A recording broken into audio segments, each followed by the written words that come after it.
Well, welcome. Good evening. Beautiful evening out there, and so I especially appreciate that you're willing to come and learn some things on a night like this. We've been waiting for this kind of weather for a long time. So this evening we have Dr. Roger Furlong from the Rocky Mountain Eye Center, and Dr. Furlong is going to speak to us about global blindness, impacts, and emerging solutions. Let me get his bio for you. Roger is an ophthalmologist practicing at the Rocky Mountain Eye Center. He's practiced there for over 20 years. He specializes in glaucoma, cataract, and intraocular lens problems. He's also an adjunct professor of ophthalmology and visual sciences at the John Moran Eye Center, University of Utah. He and his wife Heidi traveled to sub-Saharan Africa and Central America with Moran outreach teams, performing sight-restoring surgery and working with local physicians to improve care in the region. And I expect that we're going to hear something about that this evening. So let's join me in welcoming Roger Furlong. Well, thank you, and I'm very pleased to be and honored to be invited to be part of the series, so thank you all very much. So you've stared at this long enough to know who I am, and so I've been practicing as an eye surgeon here for about 25 years, and through training affiliation many years ago, I've been working with the Moran Eye Center at the University of Utah for about the last 8 or 9 years, and I'm now an adjunct faculty. And they have dedicated a lot of time and effort into building these international outreach teams, and so I've been fortunate to work with them, and they've been really putting on quite a lot of good stuff. So that's what that's where my experience with global blindness issues and the things we'll be talking about tonight largely stems from. So again, this is just my bio. Where I went to train. I've been in private practice here in Missoula for 25 years, and so far on my various trips, I've been to those 4 countries, and I think a total of about 11 trips now. So starting to get to be a little bit more experienced at what's going on and some of the issues. But what I want to talk about tonight is sort of the following things. Global blindness turns out to be a big problem around the world, not just for humanitarian reasons, but for economic reasons. And we'll talk about that a little later. But blind people end up being a drag on whatever economy they're in because they're not productive and they need to be taken care of. So a lot of what goes on with working with global blindness can also be looked at with an economic, in an economic way too. The impacts it has on the populations we're talking about. The fact is that the big majority of this is either treatable or preventable. So you can actually treat about half of all existing blindness and cure it, and with efforts you can prevent about another 1/3 to 40% of it. So a huge amount of this suffering and economic loss doesn't have to occur. And there are some emerging methods and systems to address this problem on the wide scale that it needs to be addressed. So I'm hoping to cover those areas as we go. So in developed countries like North America, the incidence of blindness is in the ballpark of 3 per 1,000 people. They're mostly what, as eye doctors, we call posterior segment causes, which is the back of the eye. So that's things like glaucoma and retinal degenerations. They're typically related to aging. So the bulk of people with these blinding conditions are older patients, 60 and over in general. The causes are actually largely still unknown, and they're mostly unavoidable. We can treat some of it, we can delay some of it, but at the end of the day, there's a certain percentage of people that just end up through these aging processes losing vision. And so we have a lot to offer, but that's the demographics of the developed countries. But in developing countries, blindness is about 10 times as prevalent. It's about 3 in 100 people on average. And as, again, physicians, we talk about them as anterior segment causes, which is cataracts, and it's corneal problems and corneal blindness. And all age groups are affected by this, so it's not restricted just to the older segment as much. The causes are typically well known, both in terms of how you fix them and how you prevent them, and you can get them worked on to where you can make a significant impact.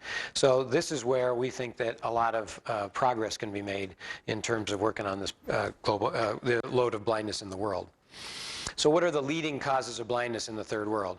Well, surprisingly on the list, not necessarily at the top depending on where you're at, but just what we call refractive error. If you're very nearsighted or farsighted, but you have no access to a pair of glasses, you can be very functionally impaired. So at one level, there's people that just need enough of evaluation and examination and be dispensed a pair of glasses, and they could function at a much higher level. But when you start talking about disease status, the #1 cause of global blindness, and fortunately treatable, is cataract. And we'll talk talk more. I'll show a little bit of stuff about cataract, but it's a clouding of the natural lens of the eye. In our countries, in the developed countries, when you can't see your golf ball and when you can't drive at night, you go and get your cataract out, and it works great. But in these countries, there are so few providers that can do this that you eventually just gradually go functionally blind. But it's reversible no matter how bad it gets. You can still go in and reverse it. Trachoma is a disease of repeated infections of the eyelids with a type of bacteria, and after years and years of repeated infections, it causes the inner layer of the lids to scar, and it rotates the lids and lashes inward. Sorry about that. And when the lashes continually scrape on the front of the eye, they cause pain and then blindness by scarring the cornea. So you can both prevent that with the public health measures, and once people have the condition, you can do some surgical interventions to try to reduce the impact. Glaucoma is a bad one, and it's a lot of blindness from it.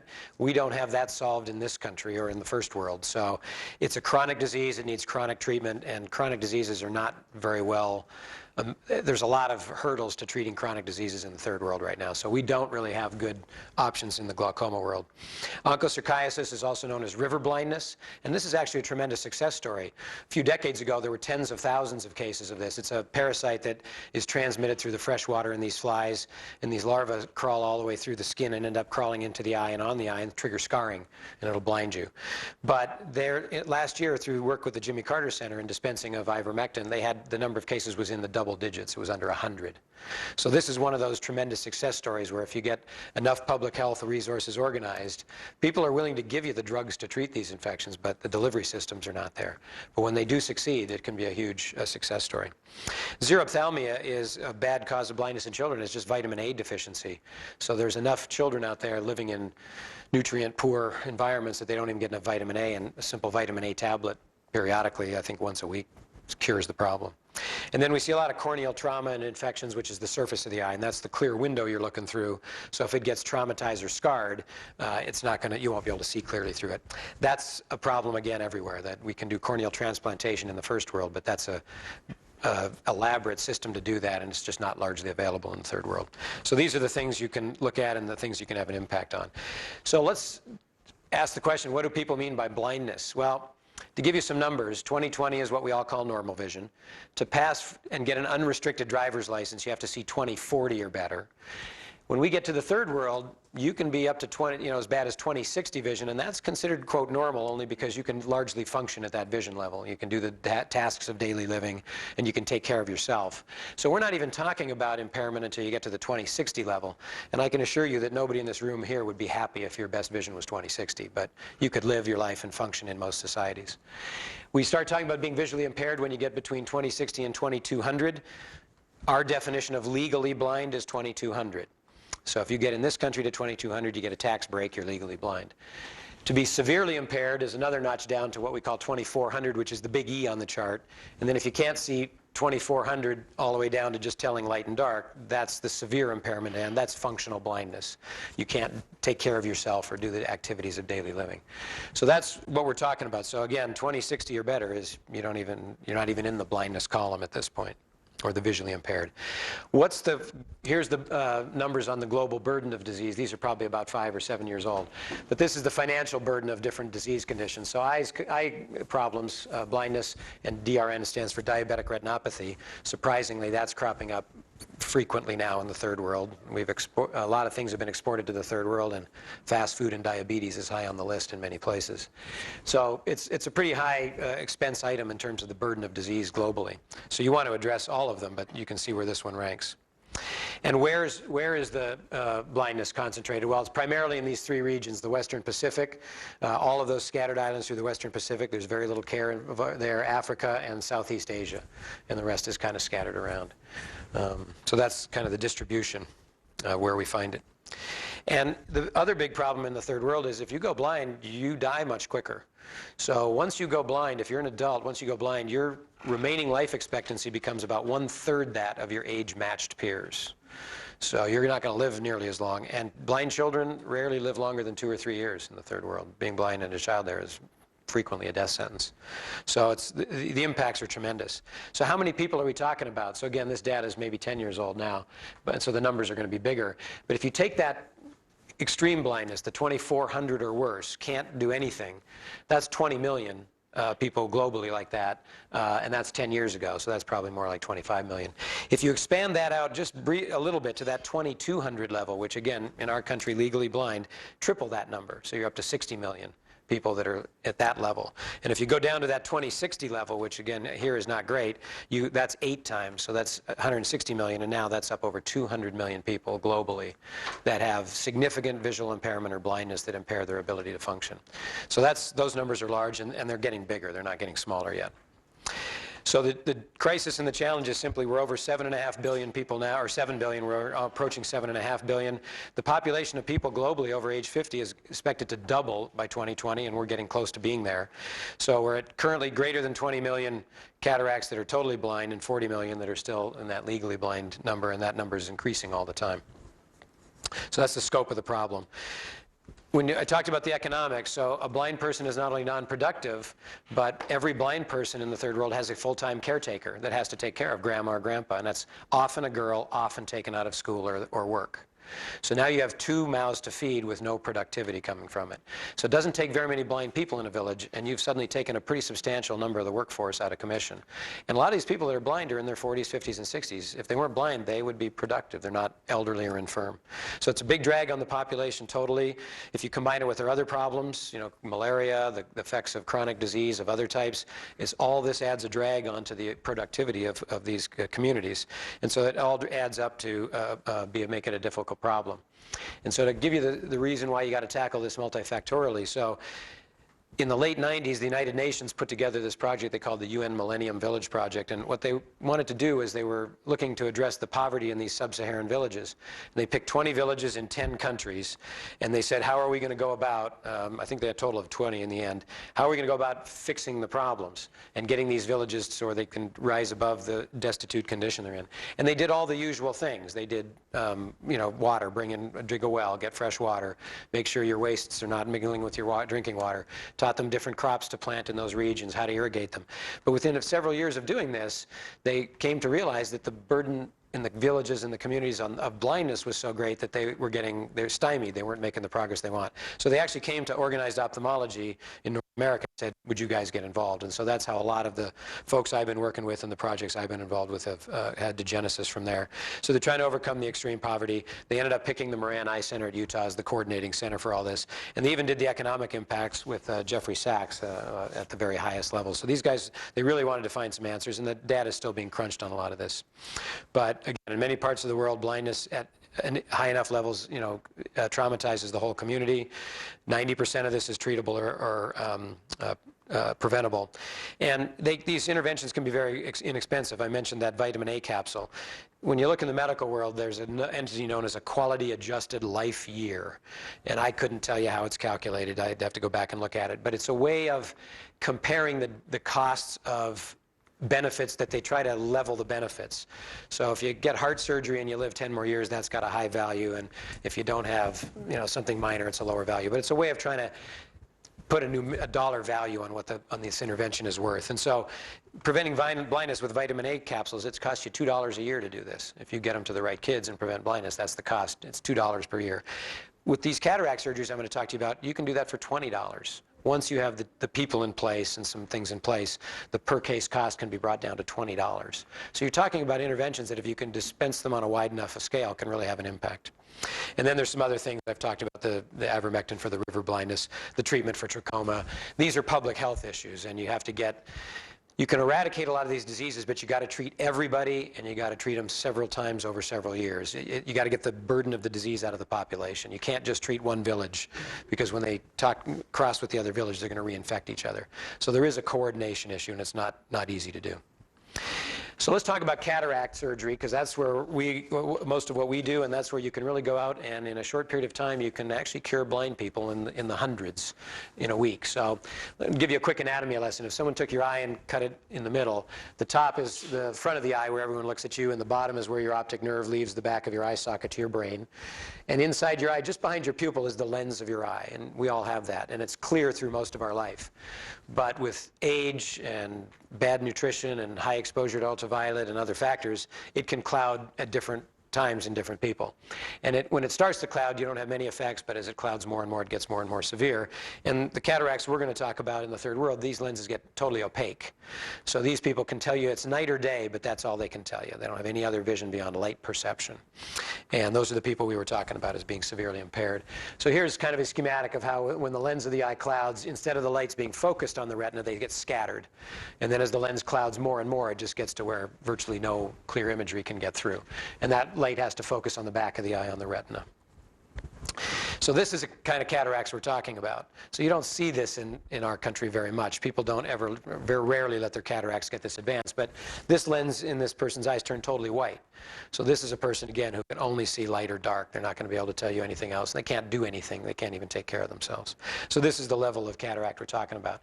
So what I'm going to show you next is I'm going to show you a sort of a edited video of how we do these cataract surgeries in the third world. And if any of you are squeamish, I apologize. This is eye surgery. These patients are anesthetized. And trust me, it's all fine, but I think you'll find it, those of you might find it interesting. But at the end of the day, we're taking that cloudy lens out. That's the cataract that's been removed from the eye. And then, if you want them to see clearly without glasses, which they can't get in the third world, you have to put an artificial lens back in the eye. And these artificial lenses were developed over the last 30 years, and they've made a massive difference in the outcomes of these surgeries, because now you can operate, and when you're done, they don't need anything else. They can see without any additional work. They don't need these glasses that used to have to wear thick glasses. So the goal is taking that cloudy lens out, putting that artificial lens in, and doing it in a way that there's a lot of things that can go wrong. So here's, I'm going to show you this surgery. It's edited briefly. You can see it's a white cataract. Again, this patient is fully in a, oops, sorry about that. Oops. Well, it worked when I tried it. Let's see here. I'll tell you what, I'll finish up. I have the file on here somewhere. I'll go find it. I don't know why it's not playing. So what the video will show, and if I have time I'll show it to you, just you make these incisions, remove the cloudy lens, and slip this artificial lens in.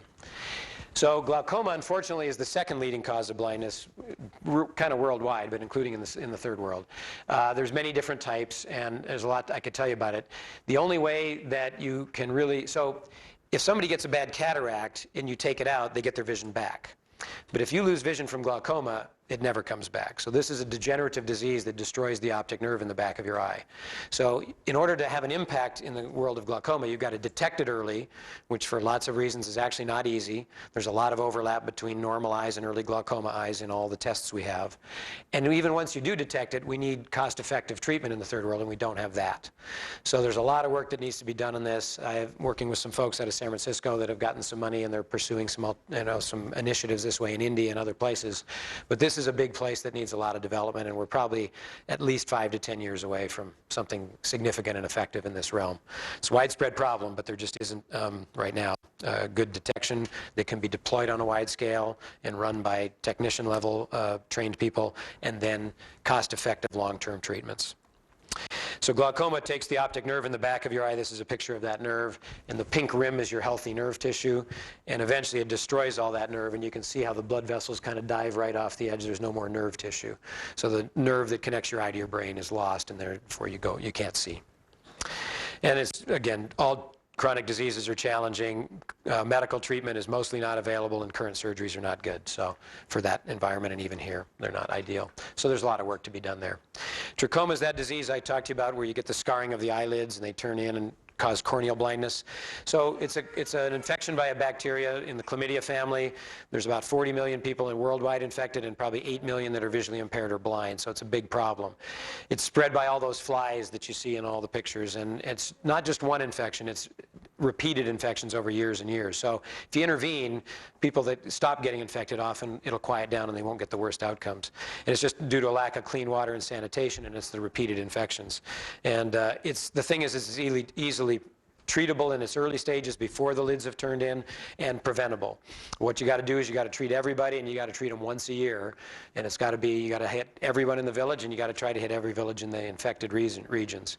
It turns out just face washing and hygiene lowers the disease incidence, because the flies don't pick up as much to transmit around. Single dose of this antibiotic, and a recent study indicated they used to think you had to do it twice a year, and it looks like once a year works too. But I'll show you some pictures later of where we go. Truth is, there just isn't the delivery systems available in these places, so it's kind of a shame because you can prevent a lot of this in the long run. Once their lids are turned in, you can do surgery to rotate the lids back out, but now you got to have surgeons in the field and you treat patients one at a time, and so you got to have enough resources to do that. Much, much better if you could break this cycle and prevent the disease in these high numbers. But you can do some things, these tarsal splitting procedures, but it's, again, you're just treating the after effects. You'd really like to get to the core of the problem if you could. And this is what, this is what we're talking about. And I can tell you now, so the first time I looked at these pictures, I went, well, just brush the flies away. I don't know what these flies are, but you brush them away and they lift off your face for about 3 nanoseconds, and before your hand stops moving, they land again. And you would never be able to do anything else if you were to try to, I mean, I've been there. You cannot keep these bugs off you. They're just different. They're not like houseflies. So unless you are moving your hands in front of your face 24 hours a day, it's not like that. And this is what happens. They get this white scarring of their corneas, which is supposed to be the clear window on our front of our eye. So that window turns opaque from the scarring and they can't see. And in the third world, there's just no solution to this. Corneal transplantation is not available there. So these are some of the other causes. The corneal trauma we talked about, the river blindness that they've largely eliminated in most regions. There's childhood blindness due to various things. And then the emerging problems are the diabetic issues and this macular degeneration, which are more diseases of aging. So as some of these populations develop middle classes and they get into their later years, they're starting to develop some of the so-called first world diseases. I had to take this picture. This was on a trip to South Sudan, and they don't have hardly anything, but they make their toys, and every single part of this little toy had something sharp sticking out of it. And this thing is being tossed around and rolled around among this whole pile of kids. So you understand why they have trauma and those sort of issues. And then they got these bushes that look like this. It's like the Edward Scissorhands of bushes. These spikes are like 4 inches long. And sometimes people are walking around at night in the countryside and they get jabbed in the eye with these things. So a lot of hazards out there. So what can you do about all this? So there's a lot of work to be done, but the cataract problem is daunting, but it's the highest yield thing we can do right now. So we're going to show you some things that we can do, but you can make a significant impact in the cataract problem if you can get these high surgical camps going, and the cost can be brought way down because millions of people need the surgery. High tech actually is really not the answer in the third world by any means, because if something high tech out there breaks, it instantly becomes a doorstop. There's no way to fix it, there's no way to repair it. So if you're going to go out and do these things, you got to do it with stuff that not only doesn't break much, but you can replace things if needed. At the end of the day, this is all really about teaching and transferring skills to the local providers. But depending on where you go, there are some places where there are no local providers. So those are places we'll go and do. But we always are trying to find, is there someone in the region that's, in the eye world, especially the ophthalmology world, that have some surgical training, and we try to get them involved with our work and elevate their game so they can be doing what we're doing the other 51 weeks of the year when we're not there. And then expand it around the globe. A couple of big examples of some success stories that are in progress but look like they're working is in India and Nepal, and we'll talk about that. So the goal, working at the Manpower Eye Center, obviously is a lofty goal. We want talking about eliminating and eradicating needless blindness. This project called Himalayan Cataract set up this eye institute in Nepal and has really started to develop this model where it becomes not only a high volume and high quality setup, but it's self-sustaining financially. They can pay for themselves, and that's a big deal. And serving as a base for international fellowships, bringing fellows and doctors from around the world at Moran's expense to Utah for 2 to 4 months at a time, letting them get involved in the operating room and the clinics, working on their skills, and just had a chance to work with an amazing group of faculty as well. This is just a brief list of some of the programs that Moran was involved with in 2014. I've been involved in one in Kumasi, Ghana, and last year we started some new projects in Guatemala. I don't go to all these places, but this is the scope of the Moran projects on a yearly basis. So I want to give you a brief overview of how do you get high volumes, how do you do tens of thousands, hundreds of thousands of surgeries in these communities and in these countries and make it cost effective. So we're going to talk a little bit about Nepal. So 20-some years ago, Nepal, like most third world countries was, and the numbers are hard to put in perspective, but in that entire country, about 15,000 cataract surgeries were done. They probably needed to do 100 times that many for the need.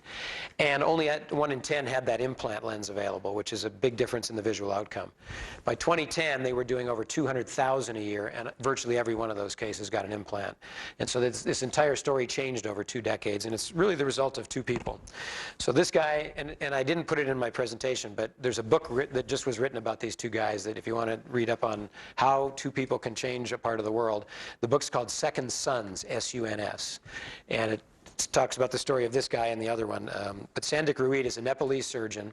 Not only turns out to be one of the most gifted surgeons in the world, but one of the problems in the third world is when a doctor gets good, a good percentage of them move on and go somewhere else. They get out of the third world, so they'll go to somewhere else. Like in Ghana, which was a British colony, they'll end up going to England and practicing because they want a better life too. But in any event, he was dedicated to staying and working with his people and has been there for 25 years. And then the other guy, this Jeff Tabin. And Jeff is now on faculty at Moran for about the last 10 years, but the time of this happening was at the University of Vermont on faculty, and he's an American ophthalmologist.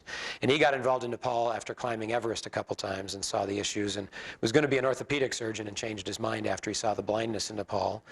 Went on and became an ophthalmologist and partnered with Sandik Ruid, and they founded the Tilganga Eye Institute, and that's been the whole nidus of this revolution. So these guys are the ones responsible for now almost 250,000 surgeries being done a year, and high-quality surgeries. So they've really changed the region, and they've also trained now doctors from all the neighboring countries, from Tibet and from actually North Korea and from northern India, and they're kind of well known in the region now. And they pioneered this. So when I have a busy day here and doing my high-tech surgeries, I can do 15 to 18 cataract surgeries in a pretty reasonable day. These guys, these Nepalese guys who've been doing this for 2 decades, and with the technique they do well over 100 a day. And they get amazingly good results, as good as you could imagine. And one of the techniques they pioneered was, so if you do the numbers, if you're trying to do over 100 cases a day, and even if you're talking about a 12-hour workday, that's 4 minutes a case, 5 minutes a case you got to do. So what these guys pioneered was a 10-foot table, and everybody with the right eye to be operated on lays down on this end, and everybody with the left eye lays down on this end. And the surgeon and the scope never moves. And so he will operate on this patient 4, 5, 6 minutes.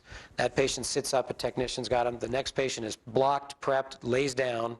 They clean his gloves, put a drape on, and he operates. So I personally have seen these guys operate, and the record at Tilganga Eye Institute, not by Sandik, but one of his trainees, in one day, and I'm not sure how many hours it was, but the current record is 202 cataract surgeries. And if I could get you the video, I will, I'll show it to you. So that's how they can do these things, but they've got to train the right people that are capable of doing it. So they now send these camps out every year out into the countryside as well, and they're treating thousands of people out in these mobile camps, and that's kind of the model for some of what I'll talk about later. And they're teaching the technicians, they send them out to these camps. So they're really developing the entire system that allows this to happen. It's not just the surgeons. There's a whole system that's involved and a bunch of people that support all of that. But it's been very successful. And as a result, as of 2 years ago, Nepal is the only third world country where blindness rates are now dropping. And it's directly due to this Tilganga Eye Center and the efforts of these people. So it's been very successfully demonstrated. Now, how does this pay for itself? Well, it turns out that in every country you go to, there's some people that have some money, and they will always be willing to pay for something. So they've discovered that if you can get, for every 1 paying patient that you get in the center, there's enough left over to pay for 2 free surgeries. So they're doing all this without any more grants or supports or loans. I mean, this is a self-funding operation now. And there are many systems in India doing the same thing. And hospital systems, again, doing a couple 100,000 surgeries in a year between 5 hospitals. So, and they're paying for it. But when you get out into the eye camps, and we'll start to do a little show and tell now, because that's the fun part. So these are some pictures of, I personally was not on these trips, but this is in the backcountry of Nepal.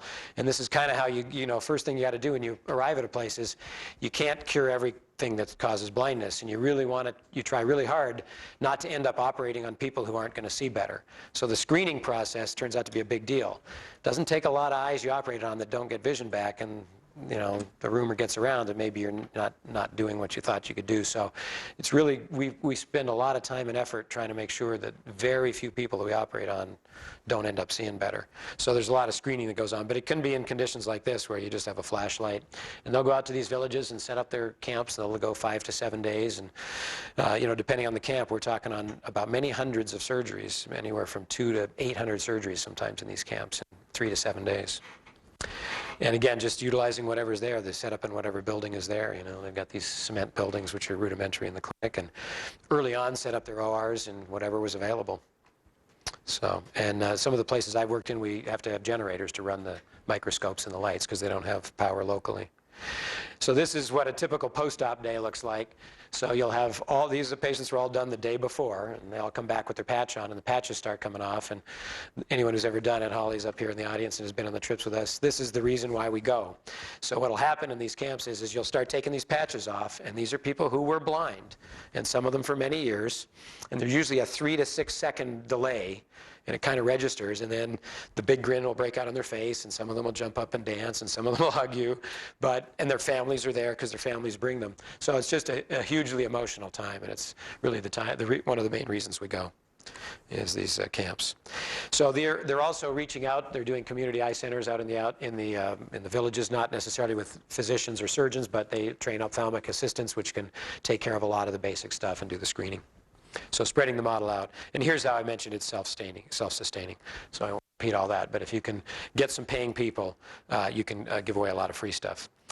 So I was going to talk now about just some of the work that I've personally been involved with. And so I've been in sub-Saharan Africa several times. In the last few years, we got involved with a fairly rugged outreach project in South Sudan. And South Sudan is the world's newest country. In general, though, so in America, just to give you the idea of the demographic problem, and one of the huge problems you don't have enough people, enough providers out there. So in the US, there's about 1 ophthalmologist for every 20,000 people, roughly, in the population. So that's the ratio we have here to get our eyes taken care of. In Africa, it's in the ballpark of 1 in a million. So it depends on where you go. South Africa is going to do better than that, but some countries. So I was in South Sudan twice, and we asked around and looked a bit. We never found a single eye doctor in the country on 2 trips. So I don't know if there is one in the country, and there's about 10 million people in South Sudan. So we couldn't find one that was permanently there, that was a resident ophthalmologist. So a lot of your trouble is the demographics. And again, this is what we're seeing, these white cataracts. So these are people that, if they're out in a rural village, they sit in their hut all day doing nothing, withering away, and somebody feeds them 2 or 3 times a day, and that's kind of the extent of it. They can't do anything. So they end up wasting away. It's not just the adults, though. We see cataracts in kids. And again, now you've got somebody who's going to be a burden on society potentially for a long time, or at this age may not make it out of childhood. So again, tremendous burden to these fixable problems. So we were involved a couple of times. This was our first trip out. So we went to a little village called Duke Payuel in South Sudan. This was part of the Moran outreach team. So South Sudan was split from Sudan as a whole back about just not quite 4 years ago. They had 50 years off and on of civil war prior to their separation. They seemed to be doing okay, but now in the last year and a half, as the civil war has flared up again. Most people have heard of Darfur and all this stuff that went on there. Well, that was Western Sudan, and pretty much everything else happened in South Sudan for those same years. It just didn't get the same press. Sudan was one of those countries that never should have been a country. It was put together by the colonial powers. So the northern part is predominantly Arab race and Muslim religion, and the southern part is predominantly black African race and Christian religion, but they were brought together as Sudan in the colonial era, and they were finally handed over the reins of power in 1956, and finally, after 50 years of it never working, that's when they separated them into separate countries. So this is one of the most troubled regions, not only of Africa, but of the world over the last few decades. So there's where Sudan, when it was a whole country, was. And before they split it, it was actually physically the largest country in Africa. But now the southern portion is in blue here. So that's now South Sudan. The capital near the bottom is Juba. And we were working up here in Jonglei State, kind of right in about here is where Duke Payuel would be. And it's still one of the more unsettled places. It's where the recent outbreak of the Civil War was largely centered. But it was pretty quiet when we were there, fortunately. So this was the team. It was 4 surgeons out of the Moran Eye Center and a bunch of the support staff. We had a few media people that were coming along to record some things. And then we also, how did we get to South Sudan? So fascinating guy. Maybe some of you saw him. He was actually here in Missoula in October. He was the featured speaker for the World Affairs Council in October. His name was John Dow. And John's one of the original lost boys of Sudan. And after being in America for several years, he set up a foundation and went back and built this clinic in his home village of Duke Payuel. And that clinic opened up in about 2007. The story of his life was shown at the Sundance Film Festival, and that during the screening he ended up getting hooked up with some of the folks from Moran, from University of Utah. And when somebody asked him, what are the bad things in your village, what's the big problems, high on the list was blindness. So he was put in contact with the Moran people, and that's how this all came about. So by 2011, 2 trips had already been canceled because the Civil War hadn't stopped, but in 2011 we were able to get in with the John Dow Foundation, and they brought a crew. If you want to read and hear about John's story, which by itself is fascinating, and what these people went through is phenomenal, the documentary and the book and the movie was called God Grew Tired of Us.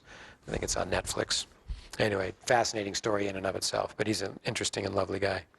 So the trip was, we went into Nairobi. That's how you get in and out of Sudan. We actually ended up working 2 days with the local ophthalmologist at the hospital there that the Moran had established some ties with. And then our advanced crew went into Sudan to check out what we were facing. Basically, we knew that we'd have to, other than the buildings and maybe some chairs, they didn't have anything else. And the team we work with is experienced, and we've got, it's a huge operation, but we bring in a couple dozen duffel bags of supplies, operating microscopes that are portable, instrumentation. We bring all the lenses, we bring everything. So there's these huge spreadsheets, and there's a lot of people that go into making these things work. And so we had a plan for 5 days of surgery in South Sudan. So just to briefly, Nairobi, I'd never been there, but there's Nairobi National Park is right on the outskirts of the capital. So you can end up going and looking at all these exotic animals with the skyline in the background of Nairobi.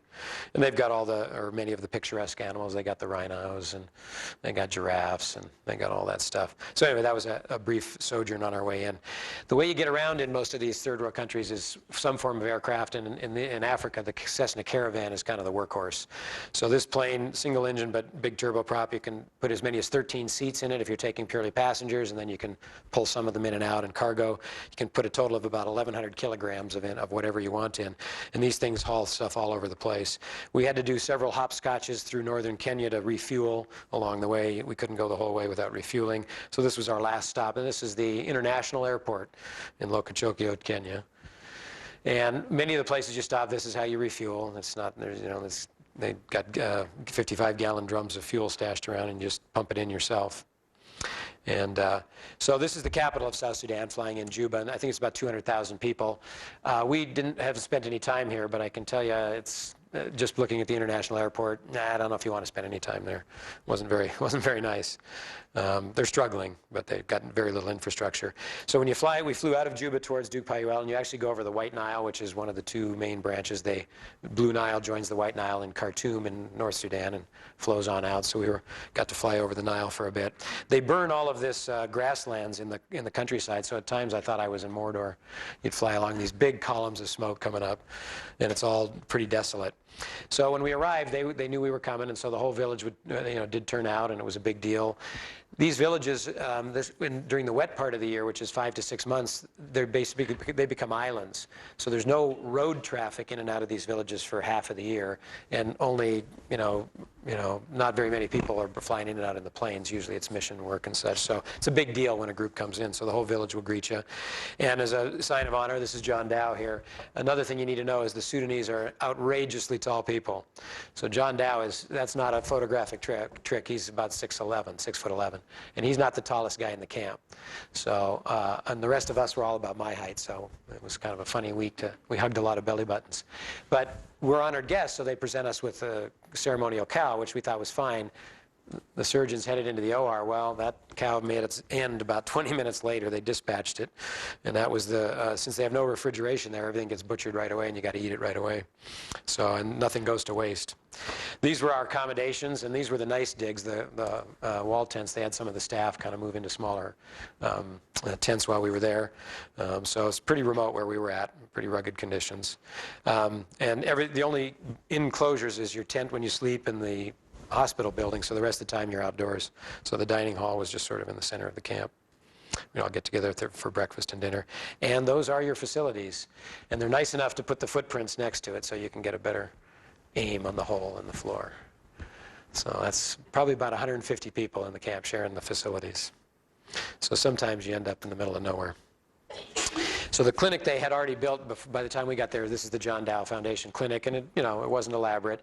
They'd put in solar panels and they had battery systems, and so they could run their low draw stuff just off because there's no wires anywhere out here.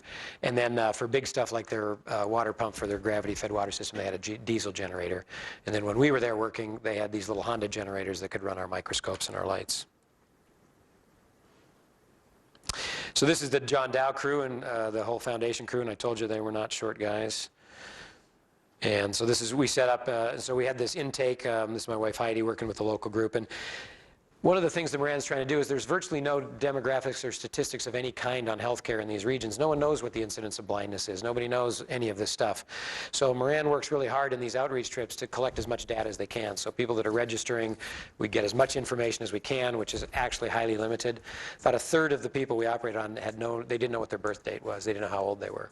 So these people were born out in the bush and there's no birth certificate. So people would quiz them, and the way we figured out the best way to estimate their age was if they were women at least, you'd ask them when they had how old was their oldest child, and then we would take about 16 or add 16 to that roughly, and that was sort of your best guess as to how old they were, because they mostly were married and having children young.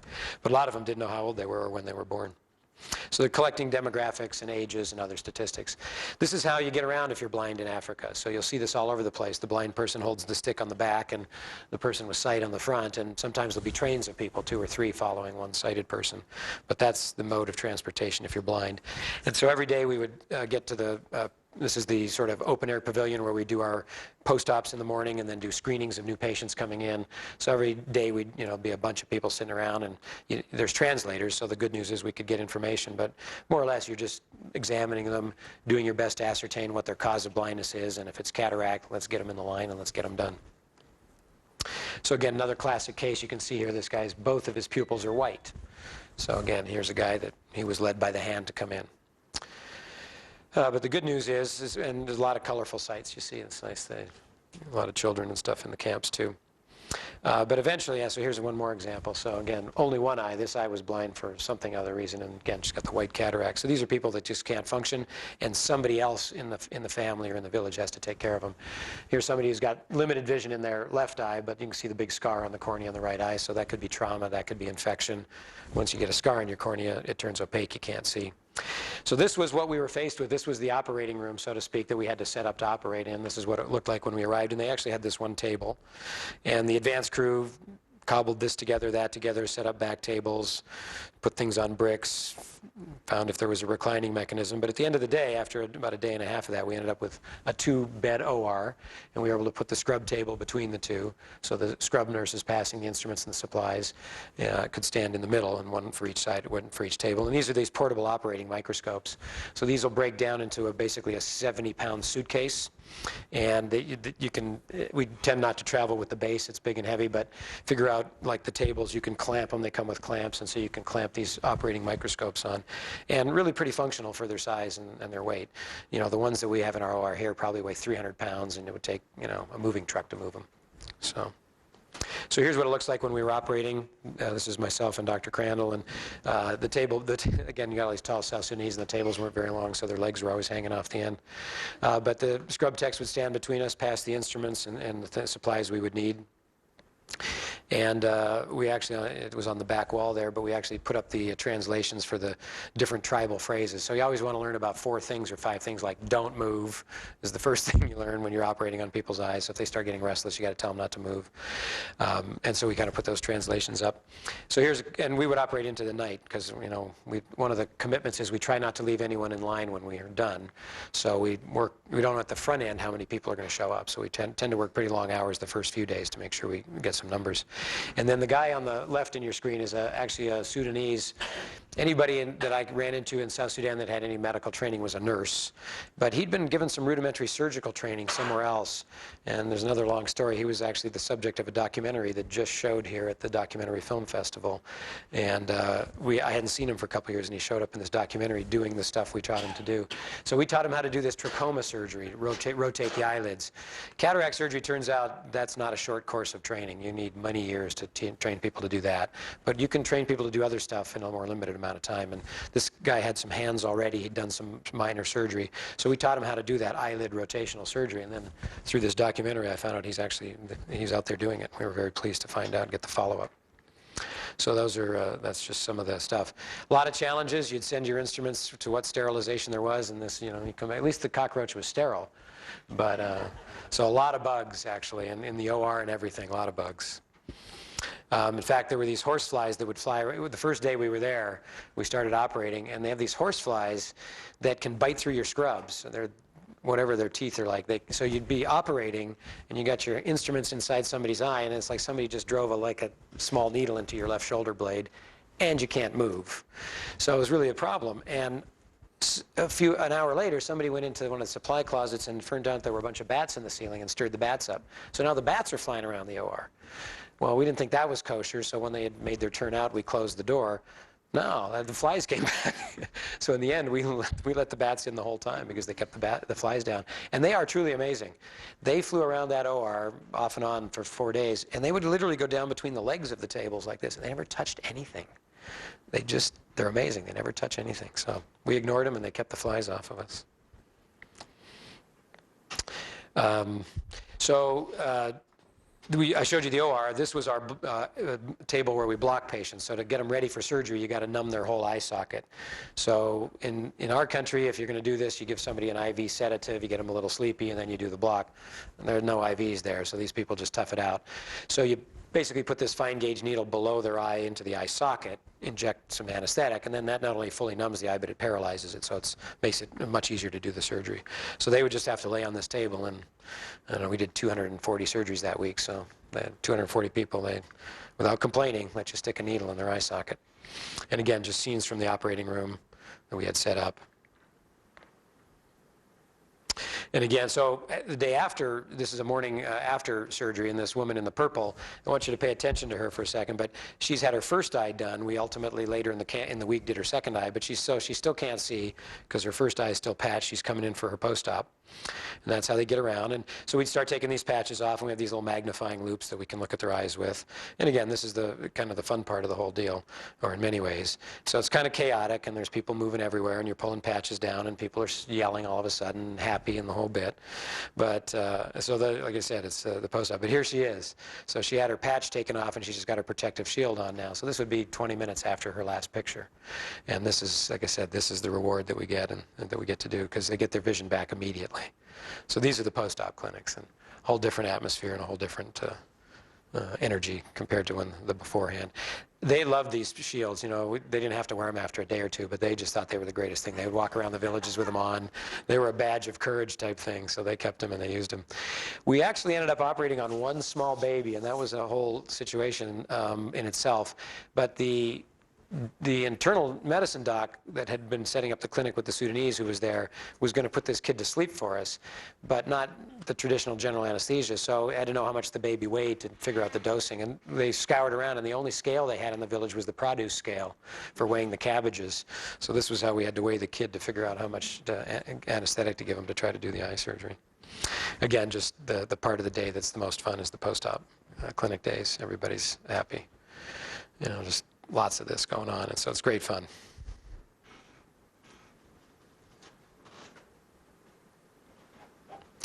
So the John Dow Foundation had some folks on contract out of Kenya that had some training. So this was Julie Crandall's one of the team. Lilia was one of the, she had never been a scrub tech until we got a hold of her, and we pressed her into service, and she assisted the whole week. Victor was a pharmacist, and Aguirre was a translator for us.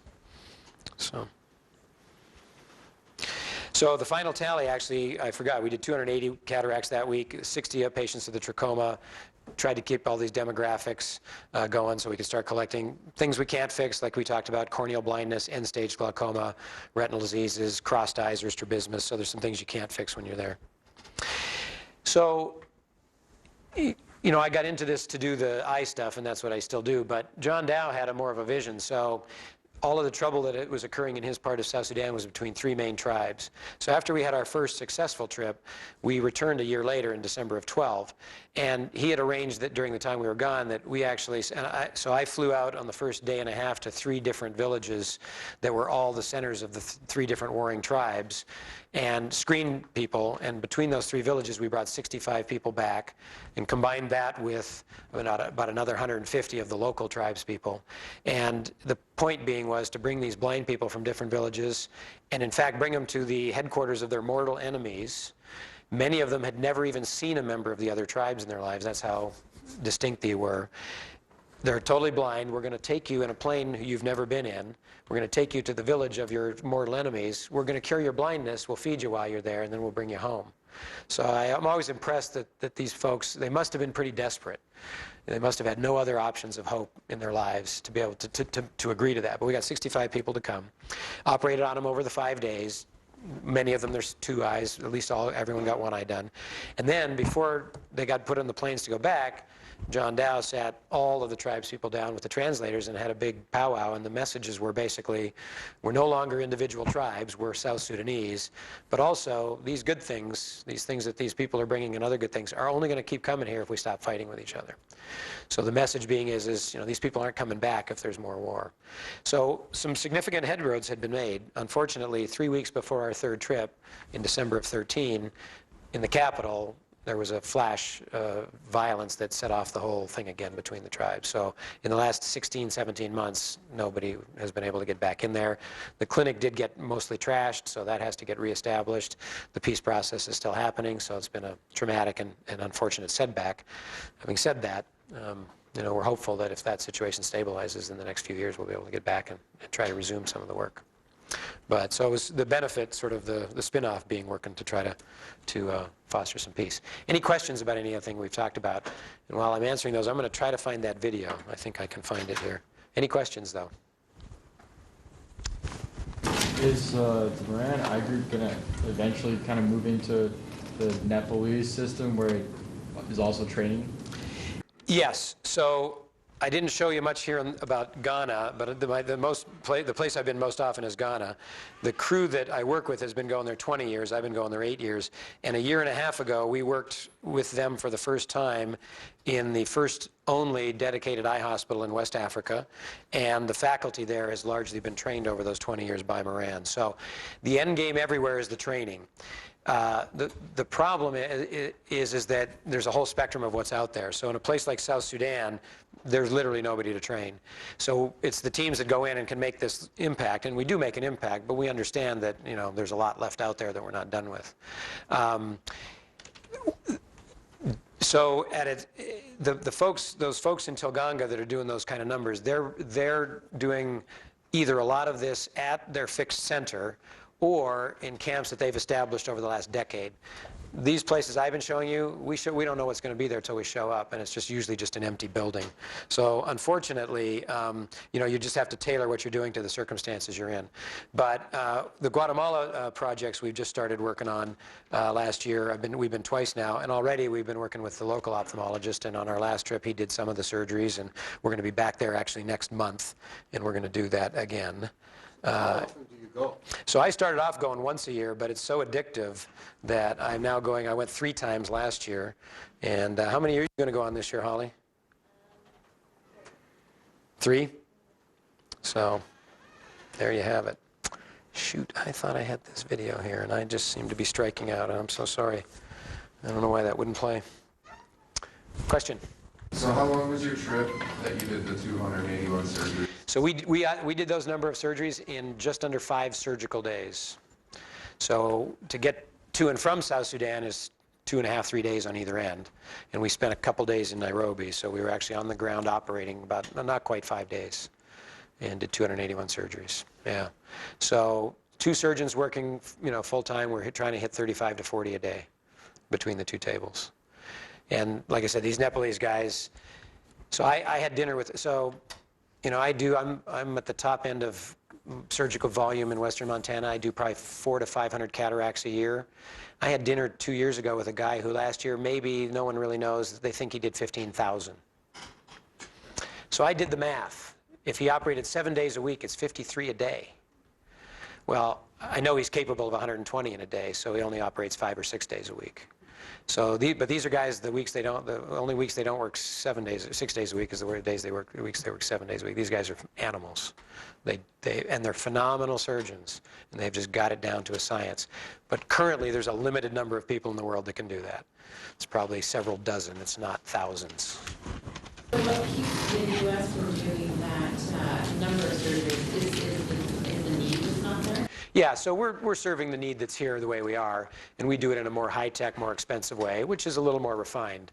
There is, surprisingly, actually, the Moran Center, just in the last year, in addition to their international work, got involved with domestic outreach programs, and they started going to the Four Corners, which is Utah, Colorado, New Mexico, Arizona, and the Navajo Nation there. And surprisingly, my colleague, Dr. Crandall, who I was in South Sudan with, came back and says, that was just like being in South Sudan. He says, we saw cataracts there that I haven't seen since South Sudan. So there are these isolated pockets in America even, and in the first world, you know, that most of us are unaware of, that they actually have virtually no access to health care. So they're actually flying down twice a month right now out of Salt Lake and doing clinic and surgical. Holly's going next month. Holly's going to go to the Navajo Nation next month.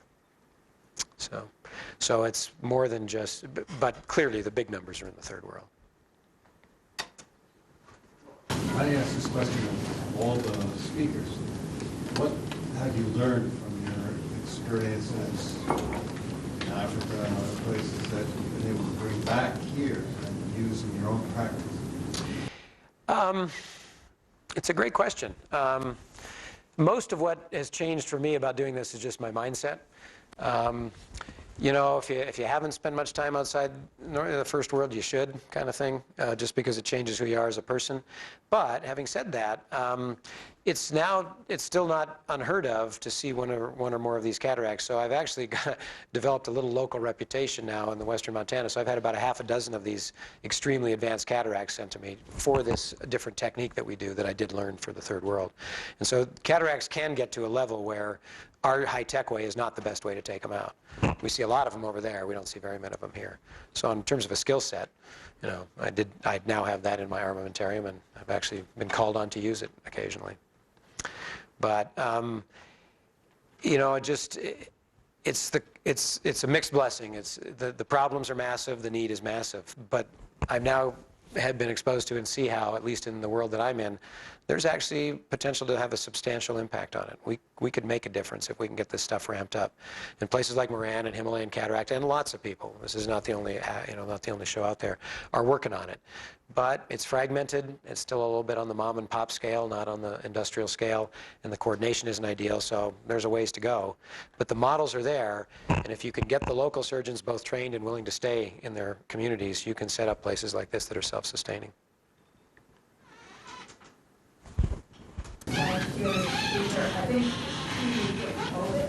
Orbis. Yeah. Yep. Yep, so that was my partner Brian Sippy who would have given that talk. And Orbis I've not participated in, but he is. And Orbis is so they have literally I don't know if it's still a DC-10, but they've got a massive commercial airliner that they've revamped, and they've got a full-on operating room and some clinic, and then they have an amphitheater in the front. So they have a very specific skill set. This is not what they do. What they do, and it's very useful, is they fly into a medium-sized city in a third world country, and they will have selected and brought X number of ophthalmologists from the local community to be involved. And in the course of the week, they'll typically have two surgeons on the plane. One of them is operating, and they have a video link from the OR into the amphitheater. So one surgeon is doing the surgery, and the other surgeon is telling him what's going on and why he's doing it, and teaching while he's doing it. So they don't do high volume surgery. They might do 4, 8, 10 cases in a day, but it's all revolves around teaching. So very much needed, but it's different niche than what this is.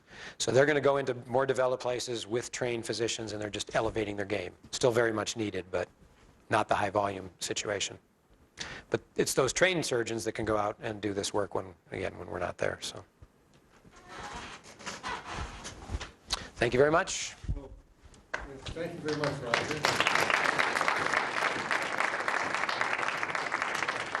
I think we covered a lot of issues that would be useful to students in my course, because we've talked, for example, we were just talking today about the fatal flow of expertise, and we talked about that as well. Connected with some of the other talks we had, for example, Four Corners. I remember John Miller talked about the work that he did with the Navajo Nation and with the Zuni in that part of the world. I especially liked all the detail. I mean, what I really liked was the detail about the flies and the bats, and because you think it's so easy just go in there, you do these kinds of things, but it's not. There's all these other things that can distract you as well. They killed 3 poisonous snakes in the camp while we were there. There 2 you black go. mambas and a puff adder. We had a kid come in with a scorpion bite, and unfortunately, one of our crew got dengue fever on that trip too. You have to be careful of yourself. Some too. risk, actually. And the other thing, I guess, I'm not sure I can say I like this, but I've been waiting for someone to talk about one of the tropical diseases that I got while I was in Africa, and so trachoma was on my list, and so thank you very much for covering trachoma.